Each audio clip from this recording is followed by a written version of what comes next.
Do you feel that in a time when we are more connected than ever, we are drifting away from real human connections, especially to ourselves? I do. Hi, I'm Leticia Latino, and I want to invite you to join me and my very inspiring guests in exploring ways to reconnect to your essence, to your definite purpose, to what makes you tick.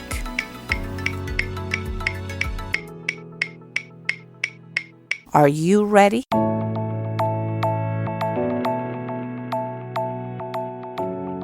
Hello, everybody, and welcome to a new episode of Back to Basics, Reconnecting to the Essence of You. Today, I have Brajesh Singh as a guest. Brajesh has a Master's of Science in Computer Engineering and worked for many years, I believe over 20, in the technology field. In 2009, he started having chronic pain in his lower back. The quality of his life deteriorated. After trying everything for 8 years, he decided in 2017, after discovering the cause of his pain, to help people and became a certified pain healing coach and wants to help people learn the cause of chronic conditions so that they can heal themselves. Do I have everybody's attention? I think this is going to be an exciting episode. Hello, Brajesh, and thanks for being here. Hi, Leticia. Thanks for having me. Well, I definitely read your story and I find it fascinating. And obviously, we have very similar backgrounds, being in technology. When I was doing the research, I noticed that we have about 140 connections in common in LinkedIn, which is pretty crazy. Right. And we probably, did we ever meet in person while we were at Nortel? We shared that part of our lives, having worked at Nortel. Yeah, I don't think I met you in person, but I definitely remember your name, possibly on email. Yeah, same. So, well, it's great to have an ex-colleague, and it's exciting to have you here and share your story. So, obviously, I want to hear first about your childhood, and I know it's going to be also very interesting. So, why don't you start by telling us about Brajesh as a child? What did you enjoy doing? Where did you grow up? All that fun stuff. Actually, I loved playing cowboys and Indians. Okay. For some reason, that's what comes up. I was born in India, and my parents had just moved back from America. So my brother was born in America. So we would play cowboys and Indians a lot, and he was the cowboy and I was the Indian. I'm sure that comes up later in your conversations. Why is that? Well, he's American and I was Indian. Exactly. So, yeah. That's funny. Yeah. So, and at the age of 7, we moved to Tanzania. So my dad was working for the United Nations. Wow. That is a place you don't hear often. Tanzania. Yeah. Tell me about that. Yeah. So that was, as a 7-year-old, that was kind of disruptive for me, as I didn't know what was going on. And to move to Africa, where my dad did research in a small village. So we were far away from everything. And I loved it in one sense because we were in the jungle. My brother and I, we would make bows and arrows and play with catapults and, just enjoy nature, set fires to places and run away.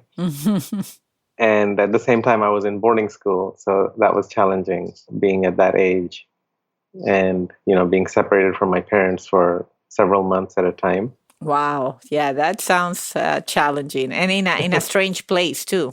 In a strange place and eating strange food. And that's where I wasn't used to eating meat before, but I started, eating meat there. And that's what your parents get for getting you to boarding school, probably.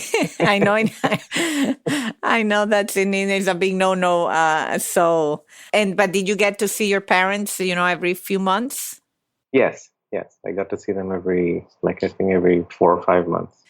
Any fun memory of those times besides the challenge and what you used to something that you say, oh, well, I actually enjoyed that after all? Yeah, well, it was, when I was watching The Lion King, I was saying, yeah, that's exactly it. And it's so beautiful. Like our drive from our house to the school was maybe like a 15-hour drive. through the Serengeti National Park, through the safari. So we would Oh, almost go on a wow. safari each time I went to school.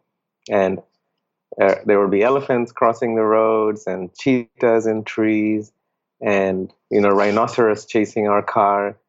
And as you know, as a 7-year old at that time, I thought, well, maybe everybody has this life. But now I look back at it, I'm grateful that I was able to be present in that country just to see how beautiful nature is and to experience it firsthand. Wow. How long were you there? We were there for 2 years. So at the age of 9, my dad moved to Nigeria. So again, he was transferred to Nigeria, which is West Africa. And it's very different than East Africa, where people usually are familiar with going to safaris in Kenya and Tanzania.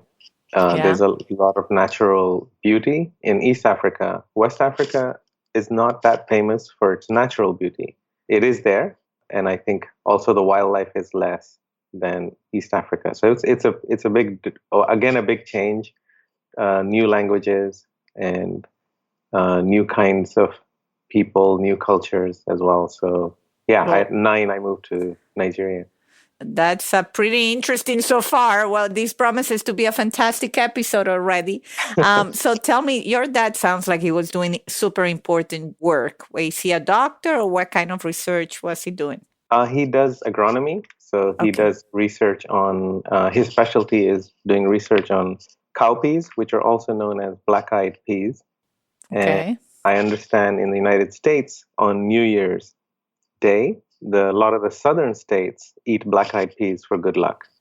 Oh, wow. Okay. I didn't know that. Yeah, and he found out when he came to America as well.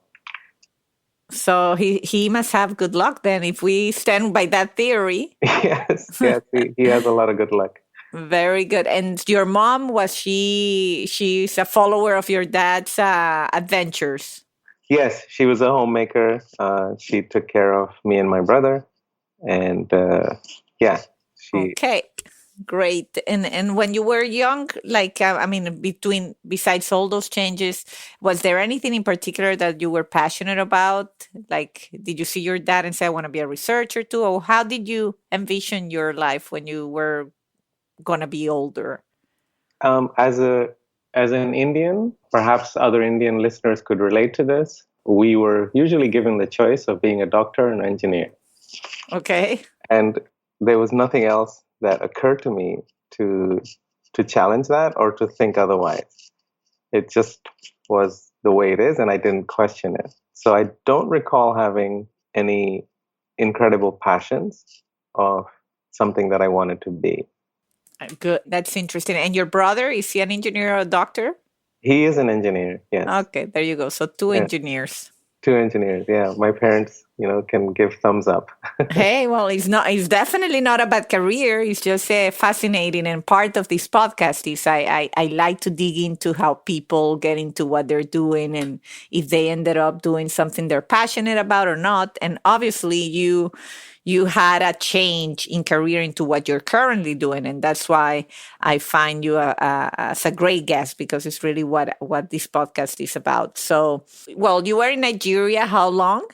So we were in Nigeria my parents stayed there for 30 years. But Okay. Oh, at the wow. age of 11, I was sent back to boarding school in England. So I moved once again. Wow. And yeah, it was kind of disruptive when I look at it because I was nervous coming to the country that created the language English. And I was judging myself that I don't think I'll speak good English. And, they'll make fun of me. So I remember, like showing up in England and being so paranoid about speaking that I think I didn't speak for a month. Wow. Yeah, I can relate to that. I never had to go through anything like that, but I can totally see how that would be a concern of an 11-year-old going into that kind of situation. And was it a problem? I mean, you didn't speak, but then once you decide speaking, was it a problem or it kind of just went away? Yeah, I think it just went away. I was realizing that, hey, I can actually understand. And what the advantage was, India being a former English colony, I had enough English knowledge already. I just didn't believe in myself. And yeah, it was fine. Great. Great. And so did you stay there? Did you stay there into your young adult years? Yes, I was there till I finished my high school, and then I applied for engineering in the United States, and I came to do my college in the US. Okay, okay. So that's when the jump happened. That's when the jump happened, yeah. Okay. And where did you end up in the US when you I came over? I went to Indiana, thinking that there'll be a lot of Indians there for some reason. Well, at least the similarity in the name should have been. Right? Yes.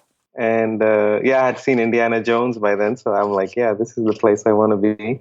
And it was Purdue University, so I went to Purdue University and graduated with my bachelor's in computer and electrical engineering.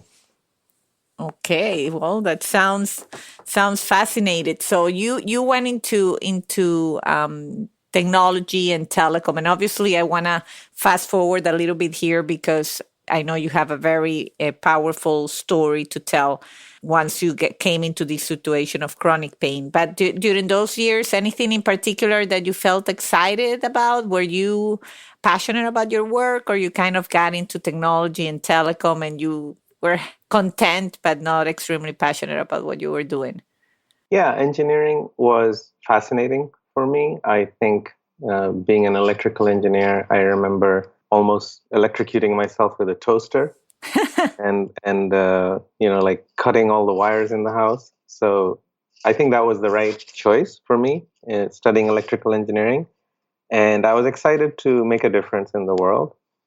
And I remember when I first started working at Nortel, that I realized nothing that I had been taught in school was being used Mhm. in the actual real world. And at the same time, I learned how to do engineering in the real world. I remember being in boarding school, always wishing that I could just call my parents anytime, and we would have scheduled a weekly call with your parents where you would go down to this room and you would have 10 minutes to speak to your parents on the phone. Hmm. And working in telecommunications and wireless, I felt very privileged to be developing cell phones. That's what we did. I was in the wireless division, and to create this device that you can just walk around with anywhere and call anyone anytime you want it. So it felt like, wow, I had been dreaming of this as a kid, and here it is. Yeah, that's a nice angle. And now we're how many Zoom calls we're doing these days and setting up recurring virtual meetings, right? Right. Now those kids in boarding school have that option and that opportunity in part thanks to the work people like you have done. Right. That's exciting. Yeah, I'm a big advocate. I always say that our workforce in telecom is not recognized enough, unfortunately, and that our industry is so exciting and so dynamic. And for whatever reason, we kind of let it go stall a little bit in terms of the work we do. Yeah, and especially at this time of the coronavirus, Yes. I'm grateful to have helped, bring make a small difference in the telecommunications world. Well, now, a lot of people can still continue working, even though because of this coronavirus, thanks to the technology that we put into place. Absolutely, absolutely. Yeah, now our workforce now is finally officially recognized as essential workforce. Like for whatever reason, in times of a pandemic, of course, we think about the doctors and the nurses and all that. But, imagine this same circumstance without communications would have been very, very challenging. Right. Absolutely. Well, so eventually you got into a period of your life that was challenging and you developed a chronic pain in your lower back, correct? Right. So at this point, it's 2009. So just for the benefit of the audience, tell us in your life, where were you? Were you married? Were you not married? Were you alone when you started to feel this chronic pain? Yeah, I was single at that time. I'm still single again now. And 2009, I think I had been working at least 15 years. And that was when the financial crisis happened, when Nortel declared Chapter 11 bankruptcy. And so we started working from home, and tons of, the workload increased because they laid off a lot of people, and everyone had to share the workload. So I was working like 12, 14 hours a day sitting on my chair. And I would, I started experiencing a lot of back pain. And I would even drive my car home, and I would be in so much pain I wouldn't be able to get out of the car, and almost had to fall out of the car. Wow. Like taking milk out of the refrigerator was an act. Like I had to, get into a certain angle or position just to lift the milk out, so I could, make myself breakfast, cooking, doing laundry, just vacuuming. All these things started becoming incredibly challenging, and Wow. I attributed it to the sedentary lifestyle, the fact that I wasn't going to the office, and I was sitting, hours and hours in front of the computer, telecommuting, basically. And that's what I thought was the cause of the pain. And that's very hard. And that's why, by the way, it's not that I'm nosy wanting to know were you single, were you married. It's just that going through that experience on your own without having that extra help of someone maybe cooking for you or making breakfast for you, that definitely, to me, it's a whole different experience. So you really were at a very, very low in your life where you were living with a very, very bad pain and working rough hours, and then the company you were working for declares Chapter 11. Right, exactly. So sounds like definitely rough times. And so you started to research, or what is it that you did in terms of solving this problem? Yeah, so that was a time for change when the company filed for Chapter 11, and then we were bought out by another company, at that time, Ericsson. And so I was fortunately managed to get rehired with Ericsson, and I was starting again with a new company, learning new products, new technologies. And the question came up for me, and I'm in pain still, but I have not figured out how to heal myself yet. And I'm asking myself that, do I've you know I've worked another 4 or 5 years with Ericsson, so I was asking myself, do I want to continue this job in telecommunications, or do I see myself doing something else? And the other thing was, I lost a lot of money when the company filed bankruptcy. So I was sad, I guess And is the right word to say. any ex-Nortel employee can relate to that one. So here I am Right, with you.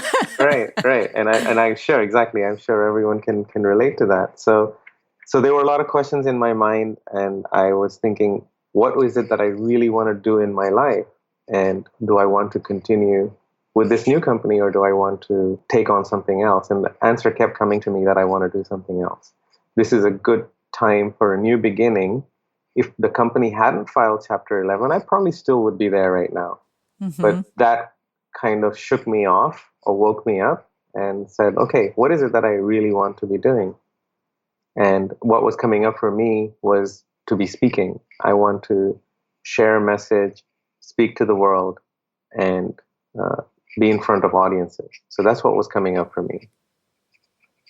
Were you meditating or asking this, or it's just like in what you were doing, you were just aware? I call it, you were tuning into the universe. I call it, I take the little antenna out and start getting what the signs of the universe is trying to send.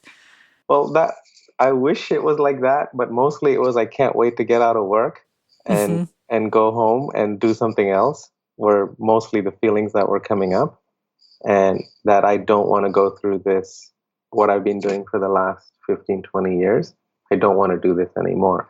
It was more that coming up than where I did want to go. So I would write lists of things, like, what if I went to do programming, or I went to become a traveler, or I went to write a book. And so as I would write all these possibilities, the one that was really speaking to me was speaking. Hmm. Oh, so you were listening to what makes you tick. I love it, because that's the whole purpose of this podcast. I also kind of went through something similar, is when you listen and you get that message and you pay attention and you get the butterflies when you're doing something else that you're passionate about, then it's like an aha moment, right? Right. And someone else in this podcast said, when you're doing something that you're passionate about, you don't even feel time going by. Right. Right. And so it sounds to me like when you were out of work, your real day was starting. Right. Great. Right. So this sounds like an exciting journey. So you wanted to speak, and is that what you did, or what? Keep going. This is Yeah. getting So good. so I decided to try to speak, and I realized after a few years of trying that this is much more challenging than I thought. But at the same time, I'm still suffering from the pain that I'm having. So I, in those 8 years, I suffered for 8 years. So from 2009 to 2017, I was in constant pain, and it was challenging for me to even, like take a flight or sit for more than half an hour in a certain chair. And I saw many, many different doctors. And they would send me to physical therapy. They would send me for acupuncture. They would give me injections. They would recommend different kind of pills. They would recommend posture, managing my posture. But none of the doctors were able to pinpoint what was the cause of my pain. I had an MRI done, and it showed 4 degenerated discs. It showed something called Schnurl's nodes, which is where my discs are puncturing into my spine. It showed stenosis. It showed herniation. It showed bulging discs. And so they said, that this could be what is the cause of your pain, and just go and strengthen your core, and maybe you might need an operation. So these were the things that were being told to me, and I would try different solutions: heat pads, cold pads, massage machines, trying different postures, trying yoga, trying Pilates, and they would work for maybe a day or two, and then the pain would return. Wow. And then, yeah, and then on the 8th year, I remember a friend of mine. She's a doctor. She recommended me to a very senior doctor. He's one of the directors at a hospital, and so he became my doctor. And I saw him. He made me do all the physical therapies and exercises again. And after 6 months, when I went to see him, he looks at me and he goes, "Mr. Singh, I think that you're stuck with this for the rest of your life." Oof. And that was, like a really low point in my life when I walked out of the doctor's office, and I said, "Wow, like there's nothing the medical world can help me with." So I began to speak about this to my friends, and like try exploring other alternatives on pain healing. And I found this book that said that it's possible that stress and tension is creating this pain, and it's stress and tension starting in the mind is creating a physical effect in the body, and that's what's causing the pain. Hmm. And having tried everything else, and being an engineer, that I would never believe something like this. So it was difficult for me to accept that it might be being caused by stress and tension. But eventually, that's what it turned out to be. Wow. Yeah, you have extra kudos for that, because I agree. Like engineers, sometimes they dismiss a little bit of these things. And what's the name? Do you remember the name of the book? The book is called Healing Back Pain by Dr. John Sarno. Okay, we'll put it on the show notes to see if it can help anybody Right. else. And so it wasn't only the book. So he was a doctor in the 70s that discovered a connection between the mind and the body. And usually that book isn't enough for people helping with that are suffering from chronic pain. So once you discover that, you have to actually recognize what's happening. So I took this program called Zero Pain Now.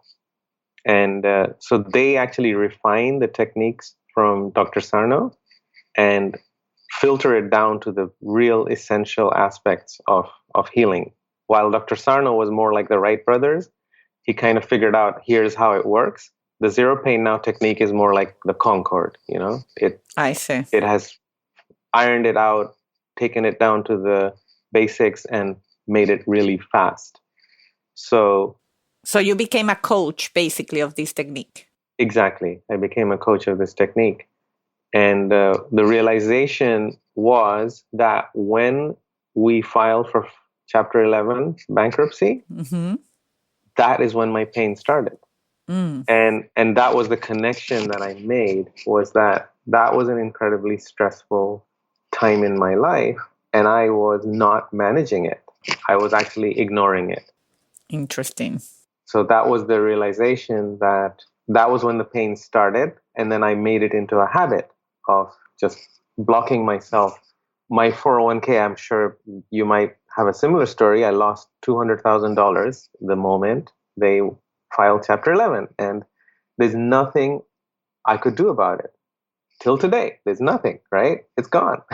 Yeah. Yeah. And that's why I'm sure this episode is going to help a lot of people, because you know what's happened with the coronavirus outbreak and the stock market. And I mean, you hear people, I hear people that I had never heard talking about the stock market, but of course they have their savings and and now they're like in total panic. Right. And there's nothing you can do. There's nobody you can write a letter to saying, excuse me, this happened. And so what I did was I blocked those emotions because I didn't want to feel them. And by blocking them, they started manifesting in my body. And so, discovering that the source of my pain is actually the way I'm dealing with stress and tension is by simply not allowing it to flow through me, but by pretending that it doesn't exist. And once I changed that way of thinking, then I became pain-free. Wow, that's unbelievable. And so you're now currently, you can say the pain is gone. Yes, I've been pain-free since 2017. And that's when it occurred to me that this is my career. That to discover something that was completely elusive to me, that was in front of me, but I just couldn't see it. And that I can speak about this, and that's what I do. I speak about this, and I help people heal themselves from chronic pain. That sounds very rewarding. So you found your life calling through your own body and your own experience. That's Right. that's outstanding. Right. You're one of the lucky ones, I think. And so, but even if you went through all this painful experience, but so now since 2000, so it's almost 3 years, I guess, you've been a pain coach. And so tell me more about it. Like, what's your day like? Do you speak to patients? How do people find you? Anybody that has chronic pains, what would you advise to them or suggest to them to start this journey? Yeah, I would ask them that. So what we found out in this from Dr. Sarno, as well as from the Zero Pain Now, that 90% of the time, chronic pain has nothing to do with a physical issue. And that surprised me completely. And the biggest challenge when I meet people with chronic pain is how they start telling me that it was a sports injury, that it was a disc herniation, a bulging disc, a car accident that they had, and that's what they think is the cause of the pain. So the first thing I would tell people is that go get checked out by a doctor.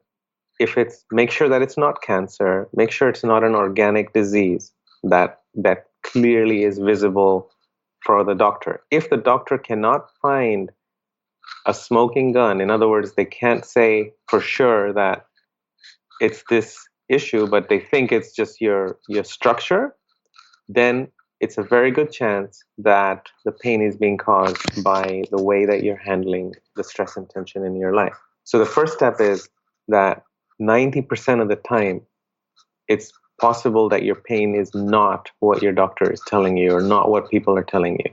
So first come to the realization that, have you tried physical therapy, medication, heat pads, and does the pain keep coming back? That means you're a very good candidate for this kind of process. So that would be the first thing. And then the next thing is that you can reach out to me, or you can go to the Zero Pain Now website, and there's a 2-minute quiz that you can take that will ask you questions about your pain and will give you a result where if you're in the high score, you have a 97% chance that this process will work for you. Wow, that's powerful. And I know I was reading about this that more and more like insurance companies are trying to include programs like this. And if I'm not mistaken, and now your program or this program is also working with hospital and insurance companies as well? Yes, yes. We just signed up about 2 weeks ago with a large insurance provider that helps people that are on workers' compensation. So yes, we're working with insurance carriers as well. Yeah, I think that's important that the insurance companies start recognizing that more and more, the mental health and these kind of responses of our bodies sometimes come from something that it's, in our mind and the stress levels that we are dealing with. And I want to just say, when you said sometimes, that sometimes is actually 90% of the time. Wow. That's what I want to bring out. That that's one of the challenges, is that people think it's sometimes, but I want our listeners here to be aware that there's a 90% chance, if you're having chronic pain, that it's probably not a physical issue. Wow, that's very, very Yeah. powerful. And that's the hard part of this process, is that it's unbelievable and there's so much out there counter to it. One of our coaches likes to use the example of the world being round and the world being flat. There's enough evidence that the world is flat, and there's enough evidence that the world is round. It's hard to choose one or the other until you try to take off on a spacecraft, right? Hmm. And then you'll realize very quickly that if you try to go straight up, you'll fail. You need to go in a trajectory because the world is round. And Hmm. that's how you're going to take off. That's when the difference really becomes critical, is whether it's round or flat. And that's the analogy I would use for your pain, that if you think your pain is being caused by a physical issue, you keep trying to fix it and it'll keep coming back. You keep trying to fix it, it'll keep coming back. But once you recognize that it's a psychological activity starting in your mind, and it is real, it is real pain in the body, but it's starting in the mind.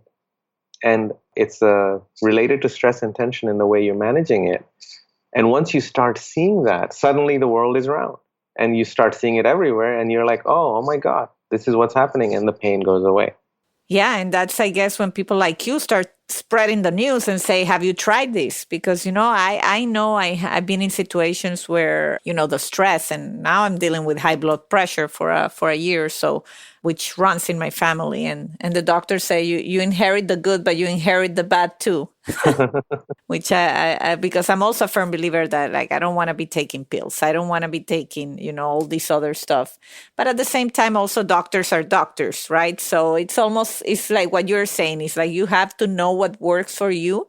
Mhm. But I'm like you, like I try to read as much as I can, and I try to inform myself and look for alternative methods rather than just going with what's right in front of me. Right. And it's very important that when you have success stories such as yours, when you had doctors telling you, this is never going to go away, and you almost kind of took the matter in your own hands. And not only did you find a solution for the pain, but you also made and remade a whole new life for yourself out of it. That's wow, that's very admirable. Yeah, and I just wanted to make another comment on something that you said, that doctors are, this is their job to help you, and I love them, right? They're doing the best that they can, and they're really genuinely wanting to help you alleviate your pain. The realization is that this is not a medical issue. So once you realize that this is not a medical issue, it's not a doctor that you necessarily want to be seeing. If you go to a doctor, they will do their best to get the pain away, to help you with the pain. And so I love them, and they're doing their best. Just to recognize that once they've checked you out and they can't figure out 100% what the cause of the pain is, it's not a medical issue.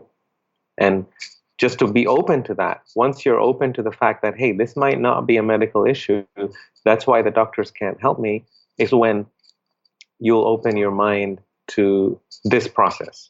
Yeah, that's great. And I obviously with you, I don't feel like I can finish the interview with saying what makes you tick, because I think by now it's very obvious that you're doing something that makes you tick. But is it in all the people that you met and the circumstances? Is there anything in particular that comes to your mind where you say, "Wow, this is inspiring. Look what I enabled here," that you want to share with the audience, or to give hope to anybody out there that is suffering from chronic pain? Is there any particular experience you want to share? Yeah, definitely. One of my clients, and if you go to my website, brajesh.com, you'll see I posted his testimonial when I recorded a testimonial from him. And he's 50 years old. He does construction work. And so he came to me and he said that it's all this construction work that's giving me pain. And I told him, no, that has nothing to do with your pain. And so he signed up as a client. And this process works so well that by day 6, 85% of my clients are pain-free. By day 6. Imagine if you've been suffering for 8 years, and on day 6, you're pain-free. So he has been suffering for 4 years, and on day 6, he calls me and he says, my pain is gone.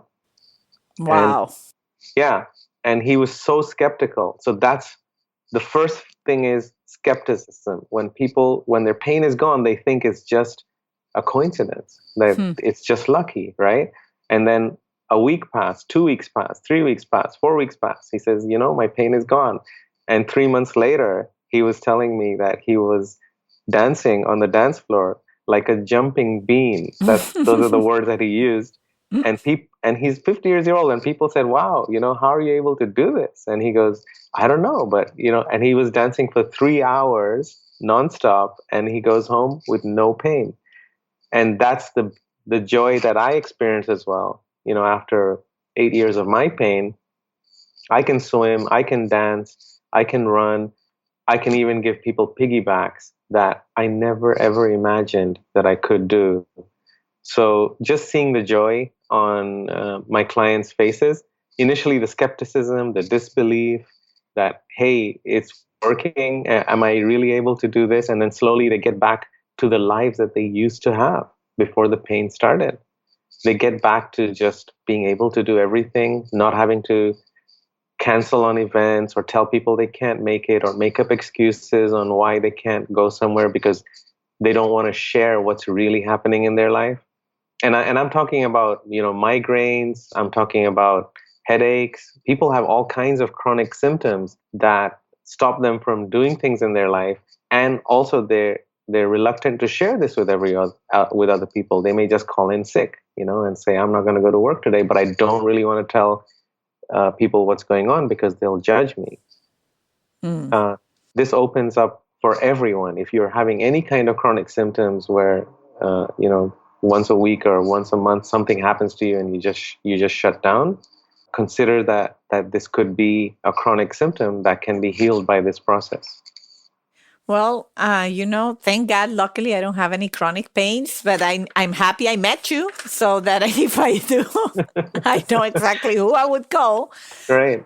But, it's just, to me, has been fascinating to hear your story and to see how you took a very tough moment in your life to really redesign what you were about and find your calling and helping people. And I can imagine how that brings you joy, because being in telecom, I'm like you. I like it. When I see people making a phone call, I go to a Caribbean island and I know there's a tourist making a phone call because of some equipment that we sold. It's fulfilling. But at the same time, I think it will fulfill me more to see that smile on someone's face, that they are pain-free and that you really had a direct impact in the quality of life that they're living. That's really, I think, priceless. And what's more beautiful about what you just said is that I can heal people over a video call. So I don't necessarily need to see anyone personally. So ironically, I'm using the technology that I helped put into place. for helping people heal themselves. And especially in a moment like this where we have the coronavirus, I'm actually getting a lot more business just because I can do this online. The process is pandemic proof. And I can do it even over a phone call, although video call is preferred. Oh, So there's no need to go to the doctor's office. There's no need to get worried about, catching the virus. This can yeah. be done online thanks to the technology that you and I put into place. Yeah, that's really full circle, Brajesh. I have to say that's a hard one to beat. It's definitely coming full circle, and I am a fan because I definitely admire people that recognize the calling. You recognize that there was something that needed to change and acted upon it, and it sounds to me like you're living a more fulfilled life because of it. So I really thank you for being on Back to Basics and sharing with everybody your story, and I will make sure to put all your contact info for people to check this out on their own if this is something that could help them or not. So I wish you best of luck and stay healthy in these tough times. Yeah, same to you. Thank you for having me. Thank you. Take care. Bye. Bye-bye. And until the next time.